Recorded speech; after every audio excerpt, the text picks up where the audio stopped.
un día más, con la gracia del Señor, proseguimos el comentario del Catecismo de nuestra Madre, la Iglesia.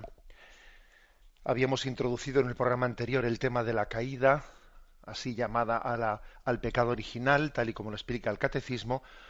Hoy damos un paso más y vamos a explicar dos puntos, el 386 y 387, que tienen como título la realidad del pecado. Dice el primero de ellos, 386. El pecado está presente en la historia del hombre. Sería vano intentar ignorarlo o dar a esta oscura realidad otros nombres. Para intentar comprender lo que es el pecado es preciso, en primer lugar, reconocer el vínculo profundo del hombre con Dios.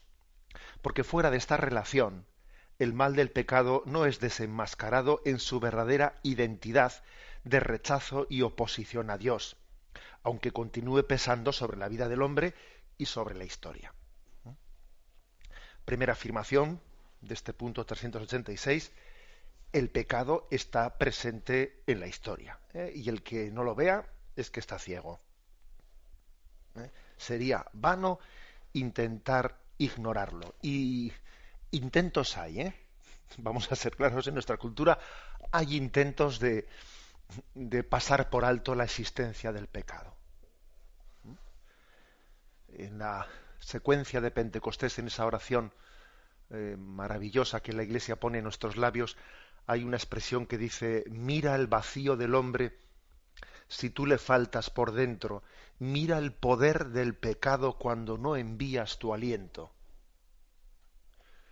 Creo que ser realista, ser objetivo, es tanto ser capaz de valorar lo bueno como ser capaz de valorar lo malo.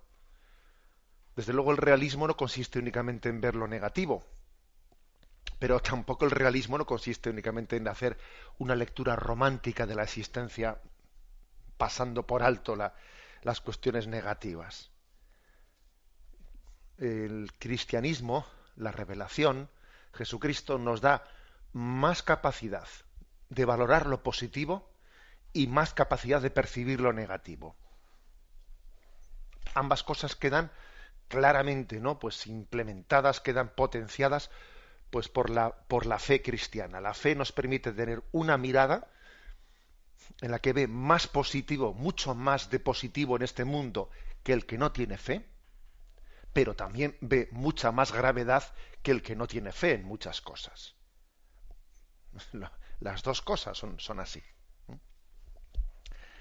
Recuerdo que el genial Chesterton, que ya veis que os lo cito con frecuencia, antes de su conversión, en una amistad que él trabó con un amigo sacerdote, que sería finalmente quien le recibiese en la Iglesia Católica y con quien hiciese una confesión general, creo que se llamaba el padre O'Connor, pues en una tertulia que él tuvo, así conociéndose, ¿no? Era muy amigo Chesterton de las tertulias y de conversar y de compartir visiones de la vida. Pues claro, él afirmó algo, ¿no? Decía: yo ya me imaginaba que la Iglesia Católica, o que un sacerdote católico, pues iba a tener más conocimiento de las cuestiones positivas y bondadosas de la vida que yo, pero no imaginaba que un sacerdote católico, que el catolicismo, fuese a tener un conocimiento muy superior al mío de las cuestiones negativas de la vida, porque uno dice: la Iglesia Católica no tiene experiencia de lo sórdido de este mundo, está como demasiado lejos de la realidad para no conocer, para no haber pisado barro.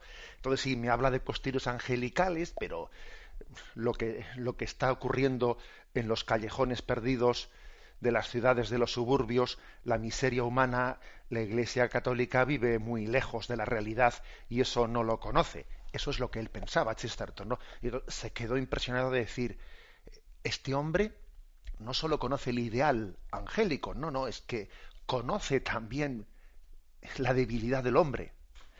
Por eso insisto, la revelación cristiana nos permite conocer más las virtudes, pero también más los pecados. Las dos cosas nos permite conocerlas. Y es imposible una cosa sin la otra. Son las dos caras de una misma moneda. repito esa expresión de la secuencia de Pentecostés, mira el poder del pecado cuando no envías tu aliento. Estremece la maldad de lo que somos capaces. Es impresionante ver que el hombre ha sido capaz de, decía Viktor Frankl, el famoso psicólogo de la escuela, fundador de la escuela de la logoterapia de Viena, decía él que el hombre, ¿qué es el hombre, no? El hombre es el que ha sido capaz de inventar una cámara de gas para matar a su semejante, y es también el que ha sido capaz de entrar en ella musitando un Padre Nuestro serenamente y siendo sacrificado en ella. Las dos cosas es el hombre. El hombre es Hitler y el hombre es la Madre Teresa de Calcuta. Entonces estremece la verdad, conocer la verdad de lo que somos capaces. Pues que alguien se carga a su mujer por celos, o es capaz incluso de matar a sus hijos para hacerle daño a su mujer, o que mira, pues por no superar sus egoísmos, pues es capaz de mandar a freír espárragos su matrimonio y los hijos a sufrir, porque él tiene un egoísmo que no cede ante su mujer o ante su marido, o utilizo a la mujer como un instrumento de placer, como si fuese un Kleenex, y compro y vendo a la mujer pues en materia sexual, o sea, y vamos añadiendo pecados, ¿no? Y estoy corrompiéndome y metiéndome dinero al bolsillo, mientras que hay quienes no tienen dinero para que sus hijos puedan comer hasta fin de mes. Y bueno, madre mía, o sea, vamos anotando, ¿no? Vamos anotando las observaciones objetivas, ¿no?, que podemos hacer, y uno dice, madre mía, tiene poder el pecado, ¿eh? Claro que tiene poder el pecado. El que no vea esto es que es ciego. Y el catecismo dice lo siguiente: sería vano intentar ignorarlo o dar a esta oscura realidad otros nombres, que también somos muy dados a esto, ¿eh? Bueno, pues a veces no, a veces se niega, ¿no?, que el pecado es un invento de los curas. El pecado es un invento que han puesto barreras y entonces, bueno, otras veces no se llega a negar, sino lo que se hace es edulcorar las cosas, pues dándoles otros nombres, porque claro, la palabra pecado, bueno, pues vamos a llamarle falta, fallo, desliz, yo qué sé, traspiés, un error, ¿eh? Intentamos pues tapar la cosa difuminando nuestra responsabilidad, difuminándola. Es curioso, porque aquí reivindicamos mucho la libertad, pero cuando nos conviene, cuando se trata de, yo qué sé, de un momento determinado de buscar autonomía. Pero claro, cuando llega el momento de las consecuencias de nuestros actos, aquí nadie es responsable. Entonces nos apuntamos inmediatamente a la teoría determinista. O sea, yo soy una mera pieza de un entramado, yo no soy culpable de las cosas. Pues eso, ¿no? Lo del soldado, que si el soldado pega un tiro indebidamente, dice, yo he actuado bajo la obediencia debida, y entonces que la culpa la tiene el de arriba, y el de arriba se le echa al de arriba, y el de arriba se le echa al de arriba, y parece que nadie es responsable de lo que hace, ¿no? O sea, es decir, es curioso porque tendemos, esta sociedad que es tan reivindicadora en teoría, ¿no?, del dogma de la libertad, de la autonomía del hombre, luego huye de la responsabilidad, de las consecuencias de nuestros actos, y la misma palabra pecado pues es antipática, es una de esas palabras tabú,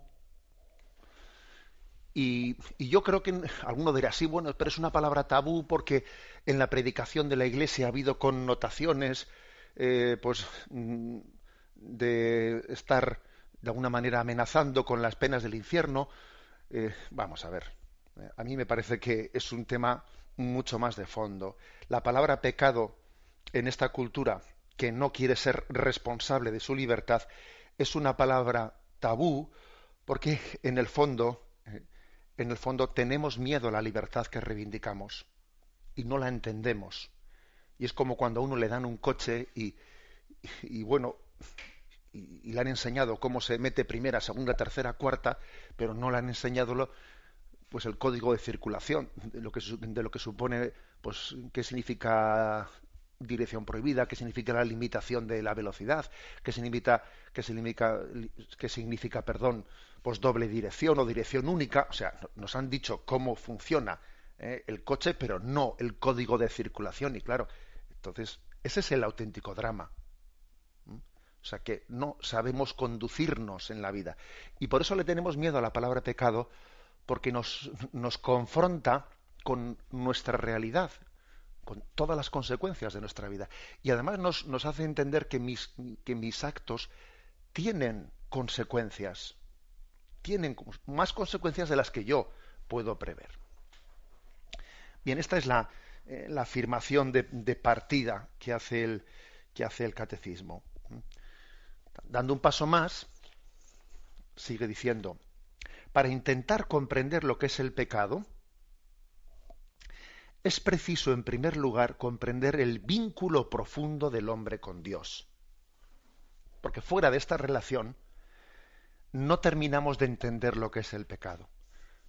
O sea, es decir, el hombre tiene un profundo vínculo con Dios, una profunda dependencia con Dios.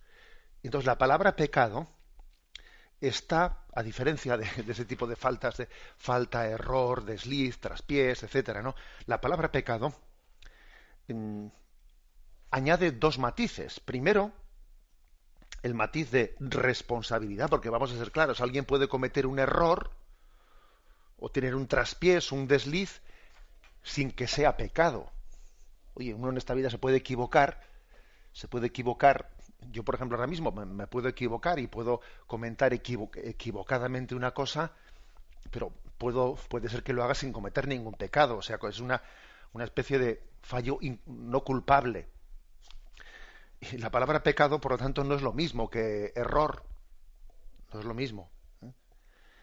Y además también la palabra pecado, además de la voluntariedad, añade otra cosa. Añade mi dependencia del plan de Dios para mí. O sea, Dios ha pensado en ti para algo concreto. Dios tiene una voluntad para ti.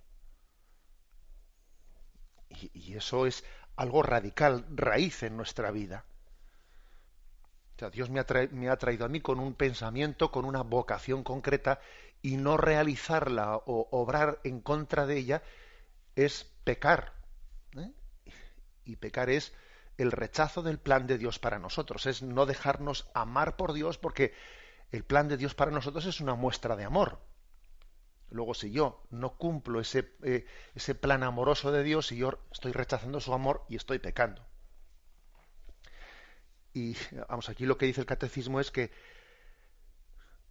olvidarse de esta relación que tiene el hombre para con Dios, claro, es no entender el concepto de pecado, no entenderlo. Que la dimensión más profunda del hombre es su vinculación con Dios. Y entonces, sin eso, la explicación que vamos a dar sobre el pecado, fácilmente nos va a pasar lo de Adán y Eva, que se escondían y se echaban la pelota a un otro. No, yo no, este me dio para comer, yo no sé nada, el otro me tentó. O sea, es curioso. Adán y Eva, hasta que Yahvé les desenmascara en su pecado, tienen una tendencia al escaqueo, a no reconocer la realidad de lo que ha ocurrido muy fuerte. Y eso yo creo que le ocurre al hombre. El hombre no es capaz de percibir profundamente lo que es su pecado hasta que no se pone cara a cara delante de Dios. Se esconde, busca excusas, echar la pelota al tejado del vecino, que eso lo sabemos hacer muy bien, hasta que nos ponemos delante de Dios y en su presencia todo está claro. Todo está claro. La bendición de Dios Todopoderoso, Padre, Hijo y Espíritu Santo, descienda sobre vosotros. Alabado sea Jesucristo.